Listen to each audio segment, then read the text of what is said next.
You're good. Perfect. Okay, guys, welcome to the Jewish U class for this evening, and the topic is Pesach Q&A.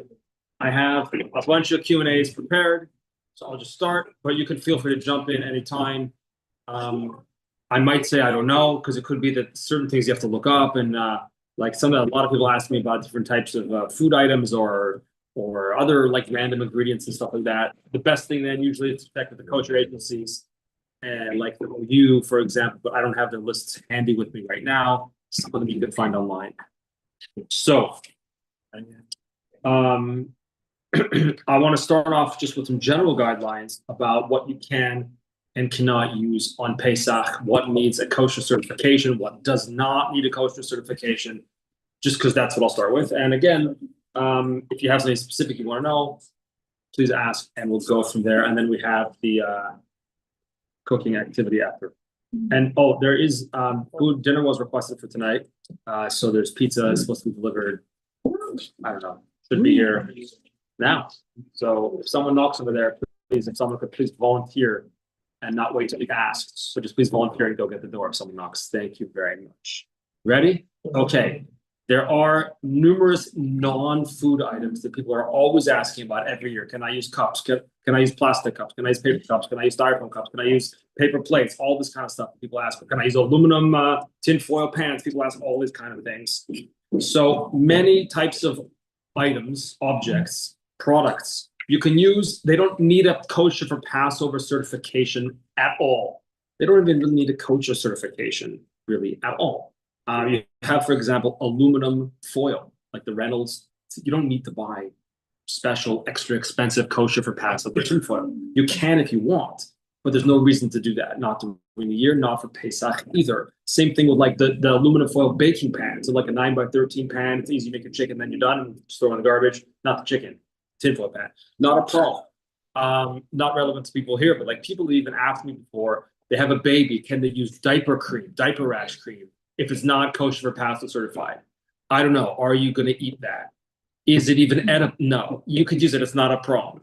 Now, that being said, creams like a lotion or a hand cream, for example, it's a little bit more of a questionable territory because sometimes hand creams have oats in it, for example. It could be actual chametz in those hand creams. So if you can, the best thing, find one that's on one of the lists that are easily available online. The OU, the Star K, the CRC, etc. have lots of lists for that type of thing. Same with shampoo.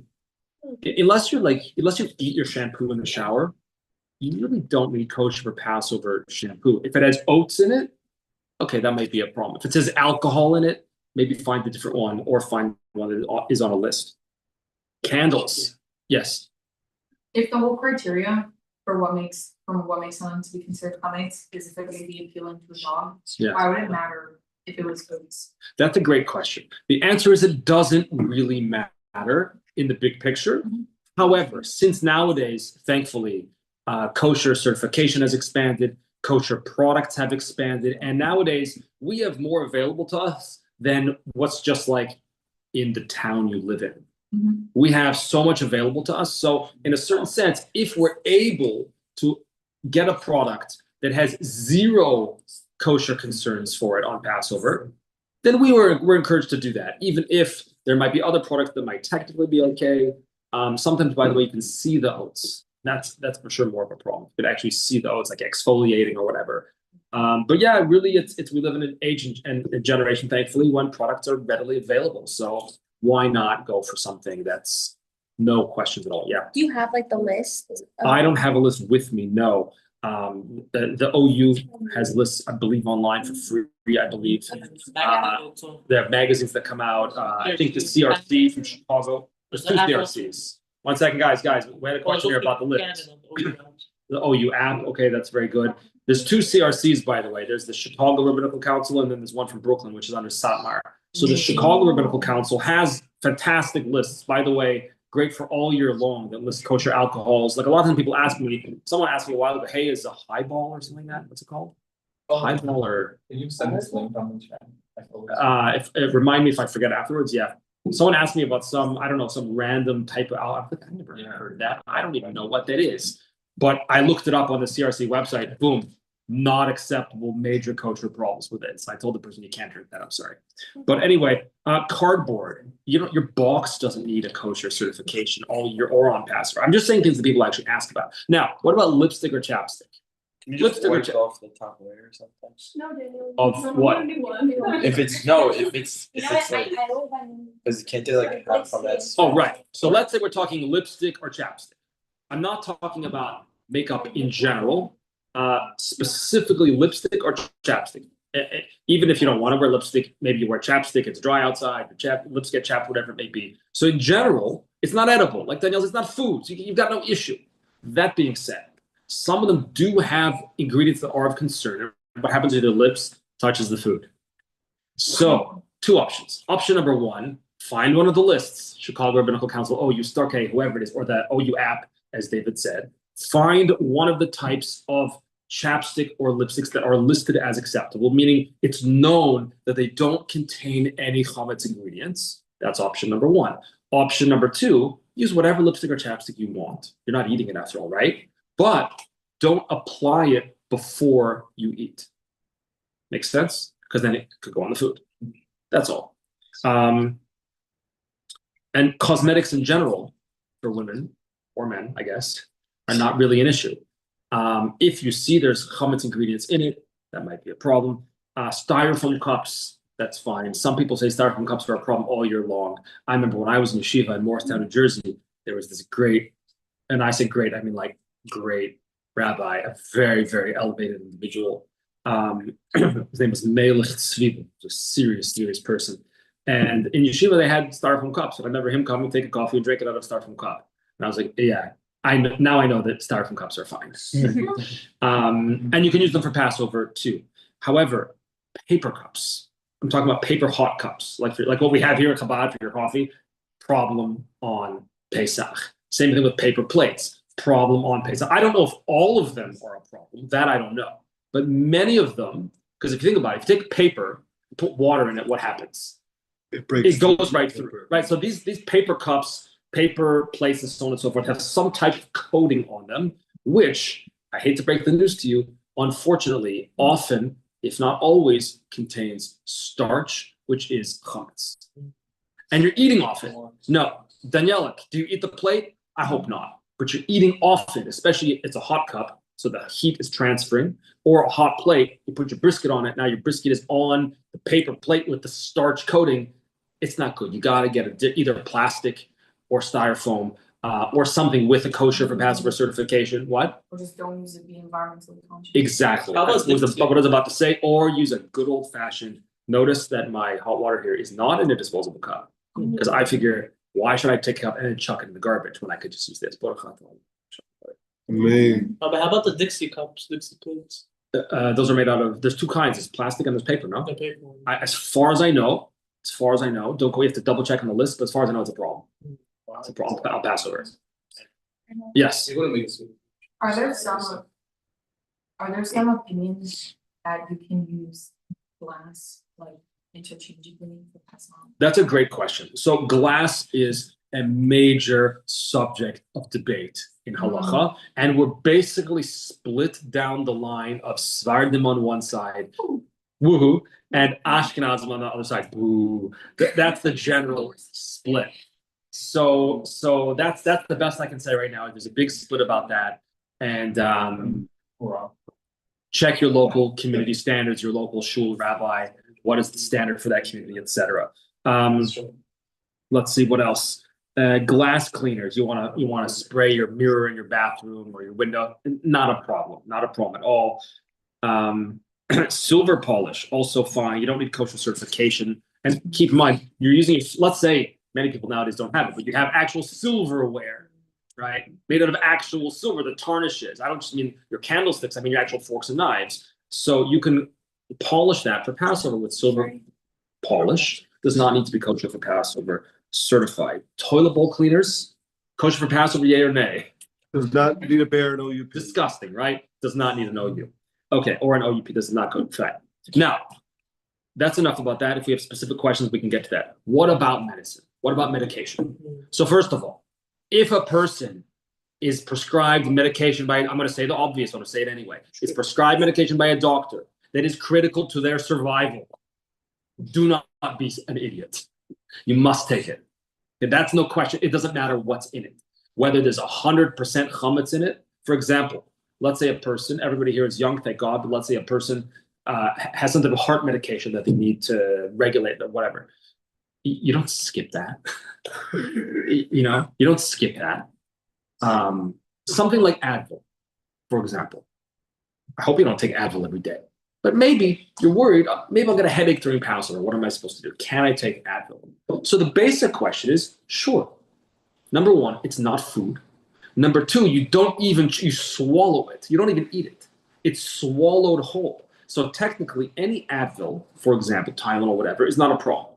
However, some of them can take, like the gel capsules, are a little more questionable, not just for Passover, but even during the year, because they contain gelatin in them, which very likely is derived from a non-kosher source. So being that it's 2026, and you can easily go to the pharmacy and buy a different brand or a different version of the same Advil, so that what's advised is, number one, not to use gel caps, number one. Number two, easily reference one of the kosher lists and see which Advil, which Tylenol has been checked out as being chametz free. If you really need it, could you take something even with chametz in it? Sure. You're not even eating it. It's not food, and you're not even eating it, you're swallowing it whole. But being that it's available, it's recommended to find something kosher for Passover.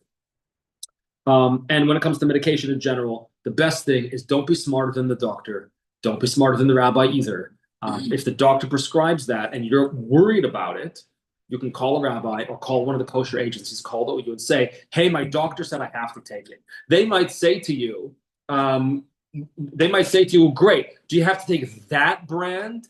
Because that brand is questionable. Could you take a generic off-brand? The doctor might say, sure, take whatever brand. You can take a generic off. Great, so then take the generic off-brand that does not have a question. Okay, self-explanatory, right? We're good, okay?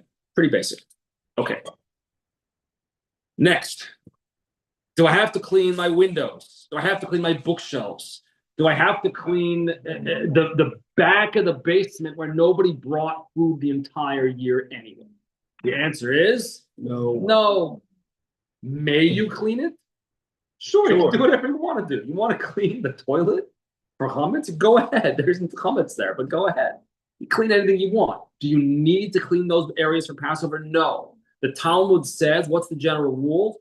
Any location in your home or property that you don't normally bring chametz during the year, you don't need to clean for chametz. Simple. So what about, however, under your fridge? Under your fridge. Might you find a Cheerio under your fridge? You might. What about under your couch? Might you find a Cheerio under your couch? You might. Do you have to move your refrigerator? Do you have to move your fridge or other heavy furniture? Or maybe in the bookshelves, right? Maybe something slipped under the book. Do you need to move the heavy furniture to check for chametz, to clean for chametz? No, you do. You can do it if you want. Are you required, according to halacha, to move the fridge? No. You're not. If you want to do it anyway, go right ahead. Don't Sephardi's do that though? I think it's like a different thing. Listen, nothing personal, but Sephardi's do all sorts of things. So Isn't that like a thing? You're not required to. The strict letter of the law of halacha, you are not required to move your refrigerator, your couch, etc. What about your bed? The bed? Yeah. If you ever eat a snack on your bed. It can go under your bed. You might need a psychologist then instead. You're eating in bed. No, nothing personal with anybody. If you would bring chametz to your bedroom during the year, by the way, unsolicited advice, just don't. Okay, but we'll move on from that. But if you do bring chametz or food in your bedroom, yeah, then you need to check your bedroom for chametz. Absolutely. Do you need to move your bed? I don't know. Maybe that's borderline. The bed, moving the fridge. In my house, the fridge would be very hard to move. Actually, in my house. Here also in Chabad, I mean, I don't have to pull the fridge out from the wall. Well, the fridges usually are on wheels, right? Wait, really? Yeah. Mhm. Yeah, but you're still not required to move heavy furniture to check for chametz. Yeah.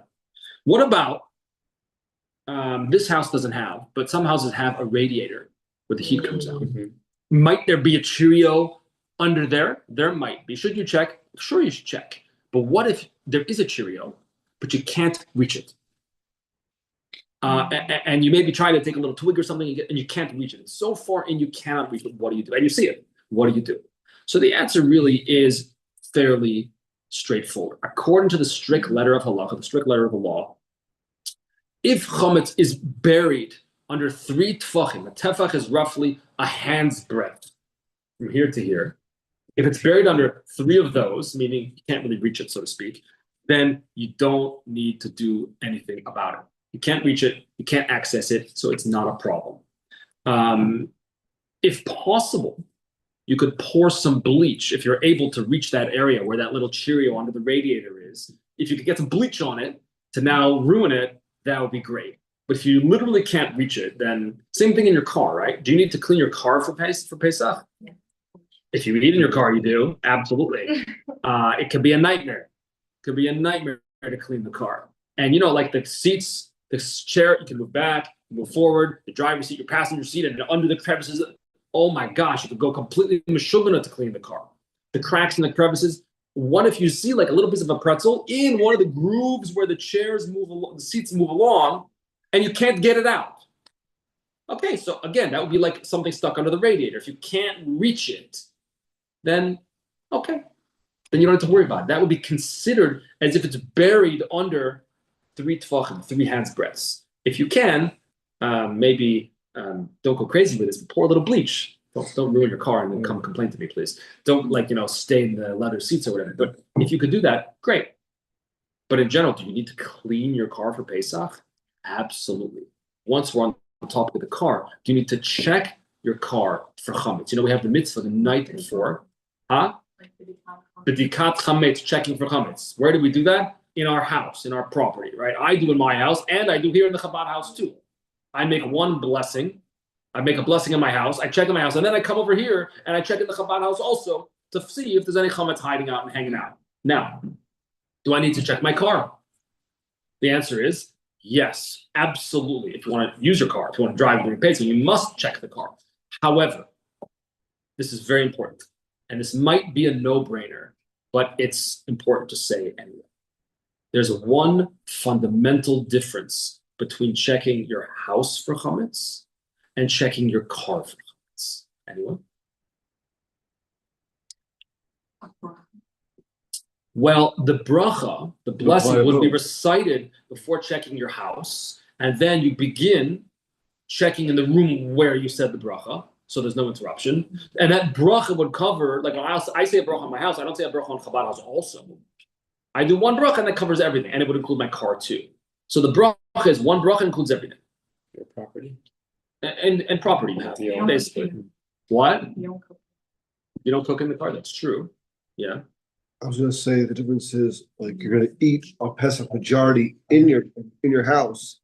But if you choose to eat in your car, you're not thinking like, oh, did I look in the deepest pocket? Well, we're talking about the b'dikat chametz, checking for chametz. Here's the main difference. Look, in the house, you look through every crevice. I feel like in your car, you might not go into the deepest pocket because let's say you have that. Some cars have it where the pocket inside the pocket, and you don't. Really okay, so here's the main difference. When you check your house for chametz, when you do b'dikat chametz, you need a feather, spoon. The custom is to use a spoon and a flashlight. No. Candle, not a flashlight. No, a candle. The custom, and it's not just the custom to take lightly. The Gemara says you use a candle. This is the halacha. We use a candle for the b'dikat chametz, but not in your car. Yeah. That makes a lot of sense. That makes a lot of sense, right?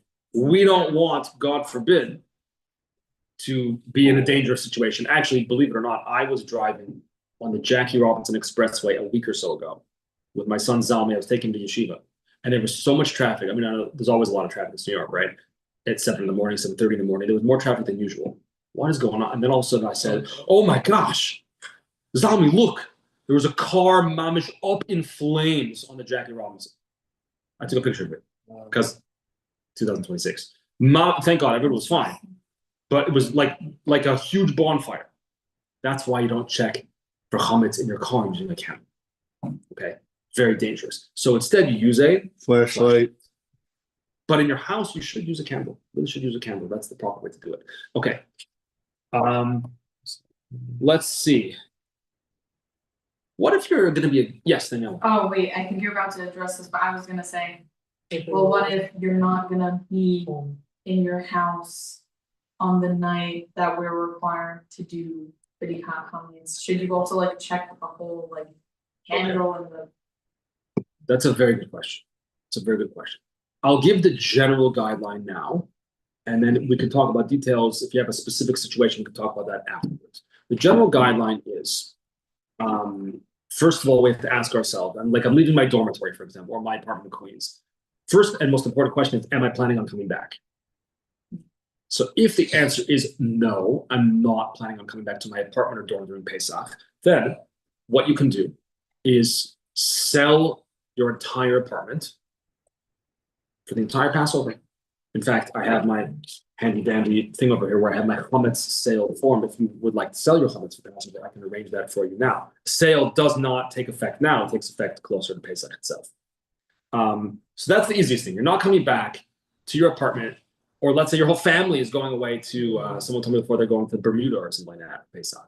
Great, sell your whole house, no problem. Then you don't need to do b'dikat chametz there. You don't do b'dikat chametz in your house if you're not coming back. You would, however, need to do b'dikat chametz wherever you're going to be for Passover. There is an obligation to check for chametz, so it depends where you are. Some people say, "Oh, check in your suitcase." That's not so simple to just check your. Oh, look at my suitcase. Okay, that's not b'dikat chametz. That's not checking for chametz. If you're planning on coming back during Pesach, like you want to visit, you plan on staying in your apartment in Queens for a day or so during the middle of Pesach, then you absolutely are required to clean for Pesach and check for chametz. If you're not going to be there the night before, then you would do it earlier without a bracha. That's the general guide. Okay, regarding selling chametz, this is a question I get every single year. People ask me the following: Rabbi, I have a certain such and such food item that I really don't want to get rid of. Can I just wrap it in a bag and stick it in the back of my freezer? But then the rest of my freezer will have my Passover food in it as well, or the back of my refrigerator. And the answer, unfortunately, is no, you really can't do that. It's really not recommended. I'm not saying that it's completely out of the question and that you're like a bad person if you do it. God forbid. But it's really, really not recommended to do that. First of all, why?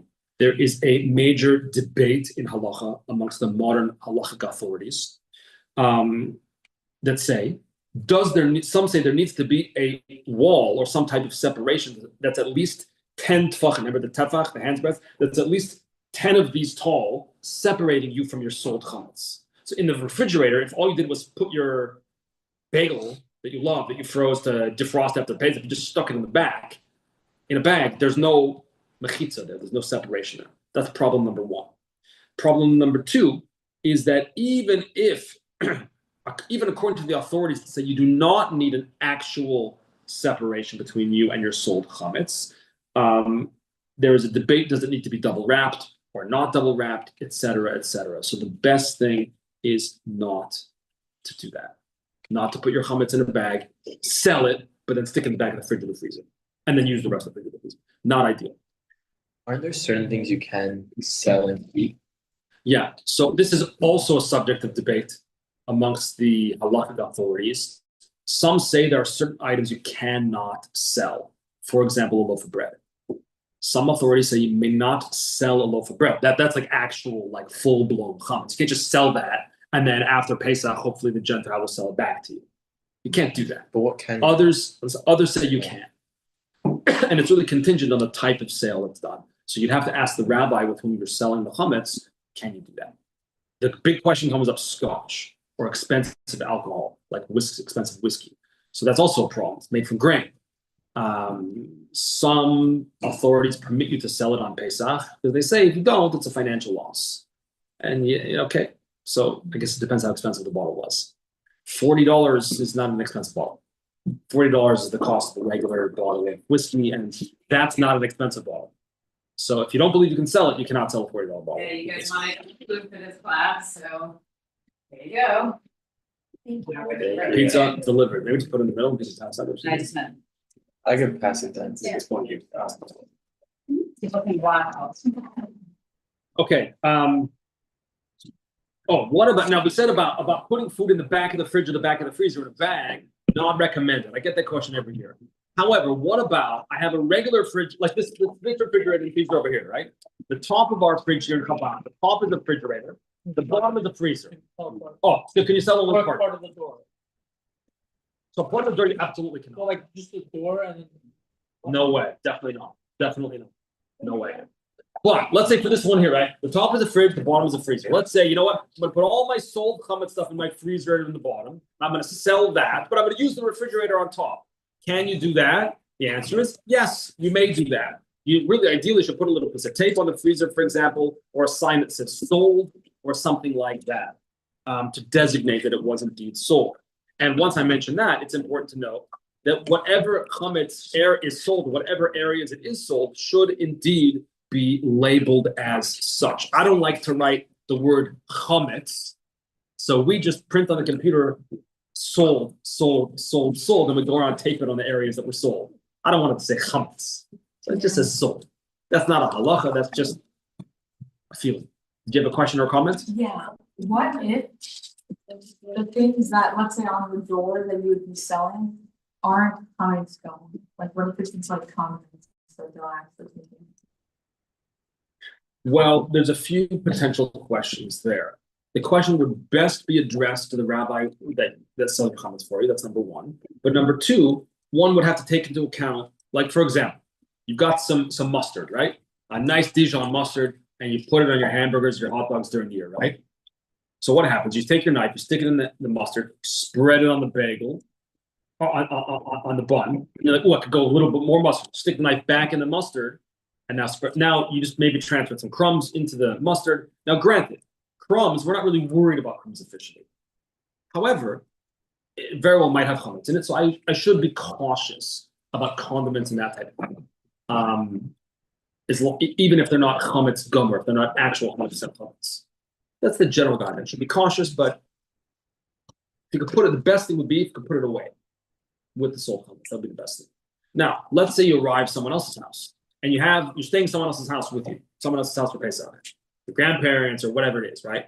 And you've got your granola bar, whatever, I don't know. And you have one left, you didn't finish it before Pesach. Oh, no problem. I'll just stick it in their cabinet with their sold chametz. Doesn't really work that way because it's not theirs, it's yours. So you have two options. Option number one, just make sure you do a chametz sale for yourself beforehand and include that chametz of yours, and then you can put it away with theirs as well because you sold it. That's option number one. Option number two, they can buy it off you basically, or they can acquire it from you. You can give it to them as a gift perhaps. And then they say, oh, now it's mine. Oh, it's mine, so I'll put it with my chametz. That's the other possibility. Okay. Let's say, well, this isn't so relevant this year, I don't think, since the few people that I know that had tickets to Israel for Pesach was already canceled. Yeah. You have a ticket? Yeah, I'm going, but we're gonna cancel it. Why? I mean, I wanna go. What's going on? We just flew my sister back again. Oh, you did? Wow. So if you are going to Israel for Pesach, you cannot sell your chametz in New York. Sorry. Why? Let's think about this. Where does Pesach begin first? In Israel or here? In Israel. Because they're 6 hours or 7 hours, whatever it is ahead. They're ahead of us. So in Israel, when the time begins that you're no longer allowed to own chametz, we're sitting here in the morning, we're like, hey, no problem. I got my chametz, I'm still eating a bagel. It's in the morning, I can still eat the bagel. And at that point, so you cannot sell the chametz in New York if you're traveling east.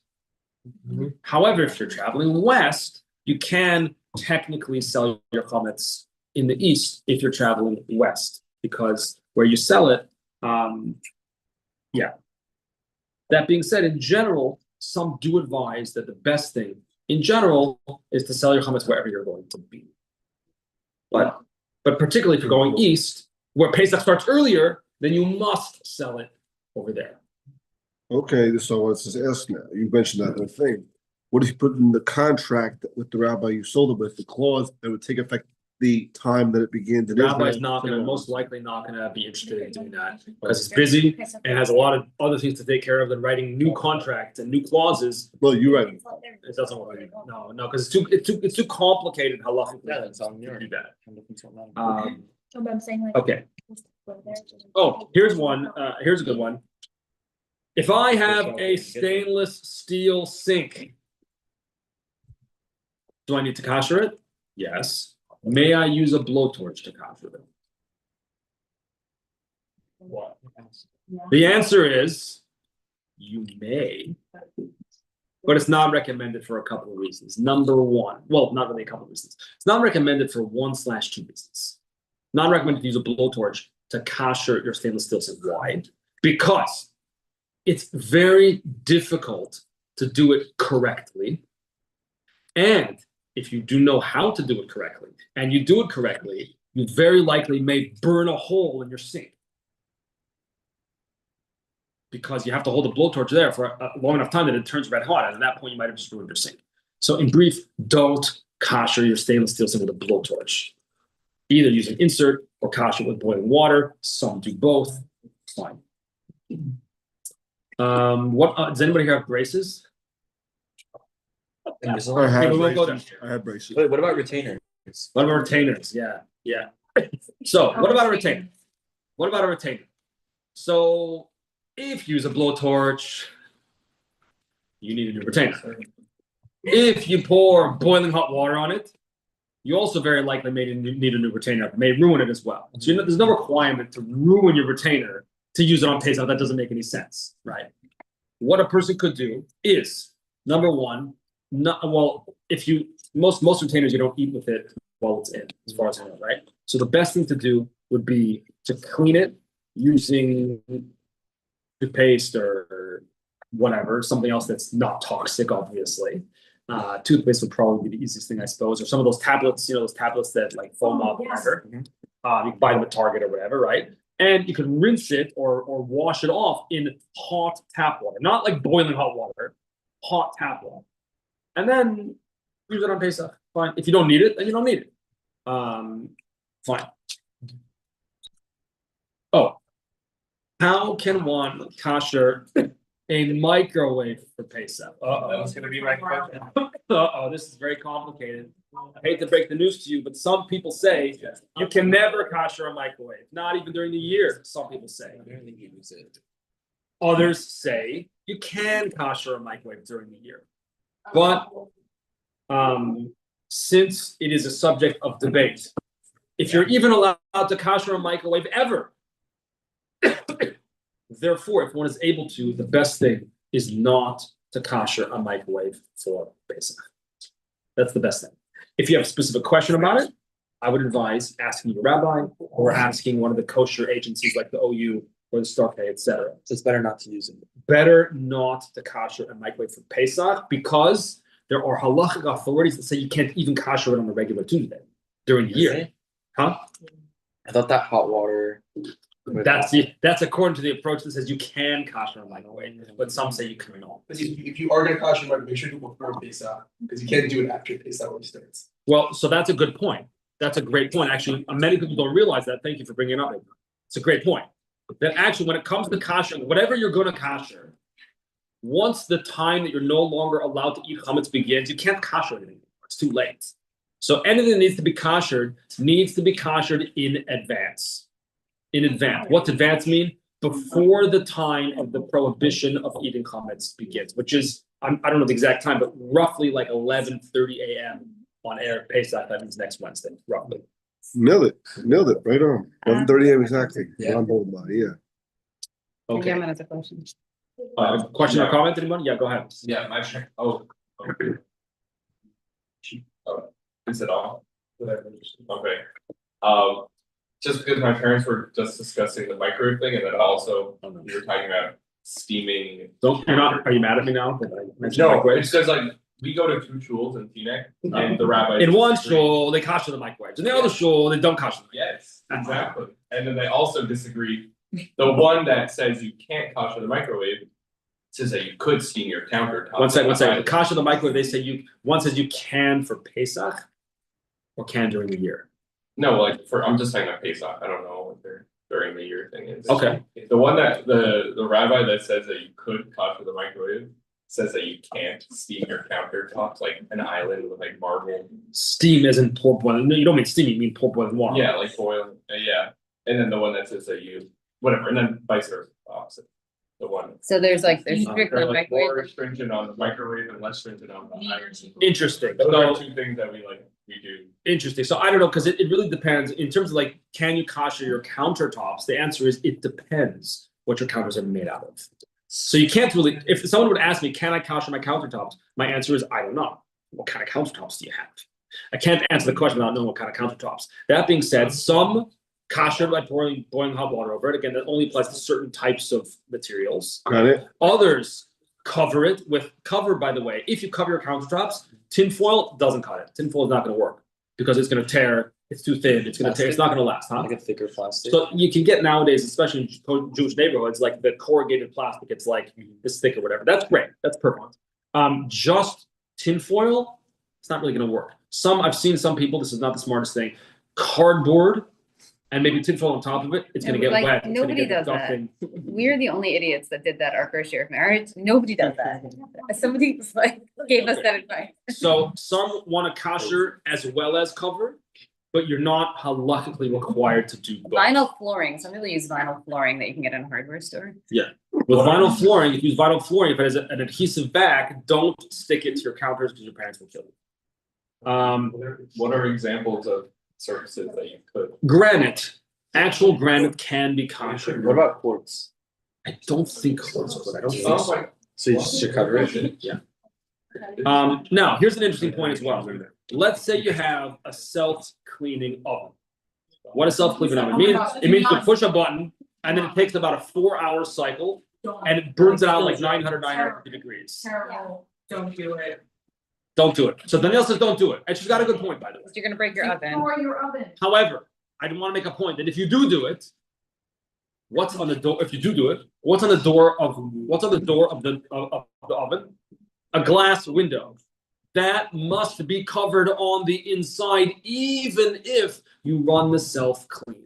So you got to take a piece, and here I would advise using the quote heavy-duty aluminum foil, and you got to run it along the inside of the door, covering the glass. And you can just wrap it around the front, put a little piece of tape there. Some people do the bottom too. They say that because sometimes things drip, or even after the self clean, don't use get everything.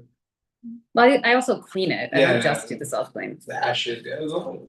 Yeah, well, ashes is for sure not a problem. But okay, listen, the only thing a person has to be cautious about if they're covering the bottom is not to cover where the air vents, because that's going to cause bigger problems. Let's see. Do you need to change out the faucet filter on your sink? No. Some people do. Do you need to? No. But some people do. Any other questions anybody has? Questions, comments? Yes. If you like go to a hotel like on Chol Hamoed, do you have to like kosherize? How do you kosherize the hotel room you're staying in? Can't really Or not? kosher the utensils. No, like the counter, like let's say like. you have, I would like, a recommend kitchen. like not putting your kosher or Passover food on the counter, for example, or put something to Cover it. separate, covering of You don't have to something. like kosherize the room or clean it yourself when you get there. You'd have to check to see if there's any comments there. You'd have to do some type of at least cursory search. What Yeah, what if there is comments in the room? you gotta get rid of it. But it's like already in the middle of like Pesach. Oh, so let's say, for example, this is a good question. This is a very good question. Then we should do the cooking dinner. No problem.